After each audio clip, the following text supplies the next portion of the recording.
ആരോപണം നേരിട്ട് RSS നേതാവ് ഷാജി ഇപ്പോൾ മാധ്യമങ്ങളോട് സംസാരിക്കുകയാണ്. അദ്ദേഹത്തിന്റെ വാക്കുകൾ. ചെയ്യാമായിരുന്നു, കാരണം നിയമപരമായിട്ട് എനിക്ക് വോട്ട് ചെയ്യാനുള്ള റൈറ്റ് ഉണ്ട്.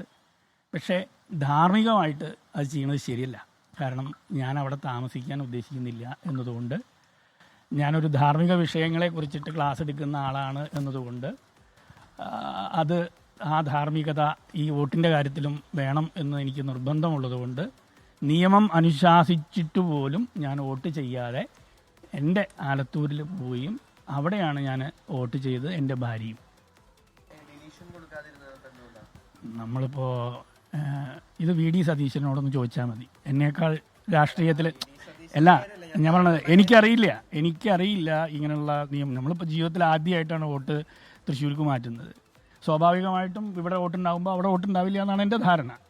അപ്പോൾ നോക്കുമ്പോൾ അവിടെയുണ്ട് ഇവിടെയുണ്ട് വോട്ട്. പക്ഷേ ഞാൻ ഒരു സ്ഥലത്തെ വോട്ട് ചെയ്തിട്ടുള്ളൂ. ഇനിയിപ്പോൾ എന്നെ 1-2 പേര് വിളിച്ചിട്ട് നിങ്ങൾ എന്തിനുകൊണ്ട് വോട്ട്, എത്ര പേർക്ക് അറിയാം ഇവിടുത്തെ എല്ലാ നിയമങ്ങളും കാര്യങ്ങളും? എനിക്കറിയില്ലായിരുന്നു. ആ ഒരു തെറ്റാണെങ്കിൽ അതിൻ്റെ ശിക്ഷ അനുഭവിക്കുക തന്നെ. അറിയില്ല എനിക്കറിയില്ല, സത്യസന്ധമായി പറഞ്ഞാൽ. അതിപ്പോൾ ഞാനത് ആലോചിക്കുന്നു. ഇനിയിപ്പോൾ മാറിയിട്ടില്ലെങ്കിൽ ഞാനത് മാറ്റാൻ വേണ്ടിയിട്ടുള്ള നടപടികൾ ചെയ്യും. ഇല്ല, ഞാൻ പറഞ്ഞല്ലോ, ഞാൻ വീട്ടുകാർക്ക് താല്പര്യമില്ലാത്തതുകൊണ്ട് അത് ക്യാൻസൽ ചെയ്തു. ഞാൻ വേണ്ടാന്ന് വെച്ചു. ഒരു 2 വർഷത്തോളം ഞാനവിടെ താമസിച്ചു. അതെ. ഒരു 2023 എനിക്ക് തോന്നുന്നു ജനുവരി മറ്റാണ് അവിടെ താമസിക്കുന്നത്.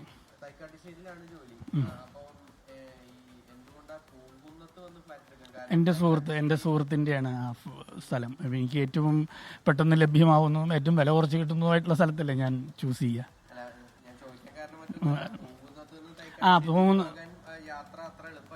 അല്ല, ഞാൻ പറയണത് നമുക്ക് കംഫർട്ടബിൾ ആവുന്ന സാമ്പത്തികം ഒക്കെ നമ്മൾ നോക്കുമല്ലോ. നമ്മളുടെ സാമ്പത്തിക സാധ്യതയ്ക്ക് അനുസരിച്ചിട്ടുള്ള ഒരു സ്ഥലമായിരിക്കണമല്ലോ നമുക്ക് കിട്ടേണ്ടത്.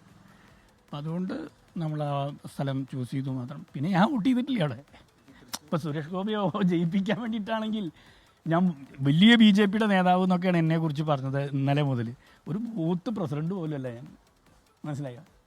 ഇന്നലത്തെ ഫുള്ള് പ്രചരണം ഞാൻ BJPയുടെ സമുന്നതനായി. എനിക്ക് അങ്ങനത്തെ ഒരു പൊളിറ്റിക്സ് ഇല്ല ജീവിതത്തിൽ. ഇന്നേവരെ അങ്ങനെ ഒരു പൊളിറ്റിക്സിൽ ഞാൻ ഇറങ്ങിയിട്ടുമില്ല, താല്പര്യമില്ല, മനസ്സിലായില്ലേ?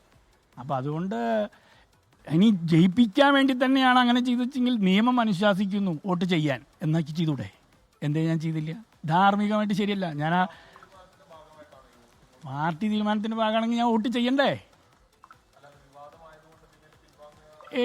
എന്ത് വിവാദം? എൻ്റെ കാര്യത്തിൽ ഒരു വിവാദവും ഇല്ല. എൻ്റെ ഫ്ലാറ്റിൽ ഞാൻ മാത്രമേ ഉള്ളൂ, ഞാനും എൻ്റെ ഭാര്യയും മാത്രമേ ഉള്ളൂ.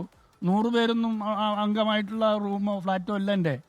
ഞാനും എൻ്റെ ഭാര്യയും മാത്രമുള്ള ഒരു ഫ്ലാറ്റിൽ നിന്ന് ഞാൻ വോട്ട് ചെയ്യാമെന്ന് ആരൊക്കെ തടുക്കാൻ പറ്റുക? നിയമപ്രകാരം എനിക്ക് മുഴുവൻ റൈറ്റും ഉണ്ടെന്നിരിക്കെ എന്നെ ആർക്ക് തടുക്കാൻ പറ്റും?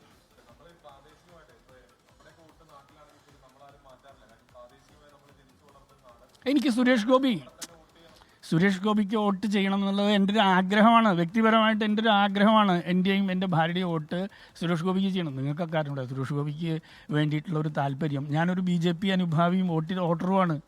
ഞാൻ BJPക്കാരനാണ്, നേതാവല്ല എന്നുള്ളൂ. അല്ല, ഞാൻ ധാർമ്മികമായിട്ട് അത് ശരിയല്ല. എൻ്റെ അമ്മ വരാൻ തയ്യാറായിരുന്നെങ്കിൽ ഞാൻ ഇവിടെ തന്നെ വോട്ട് ചെയ്യായിരുന്നു.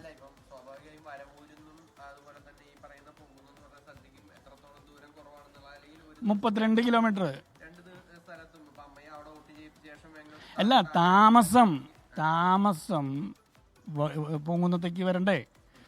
താമസം ഇവിടെ ആണെങ്കിലല്ലേ. ഞാൻ എൻ്റെ ഭാര്യയും ഇങ്ങോട്ട് മാറി താമസം. ജനുവരി മുതൽ ഞാൻ പറഞ്ഞില്ലേ, 2023 മുതലുണ്ട്.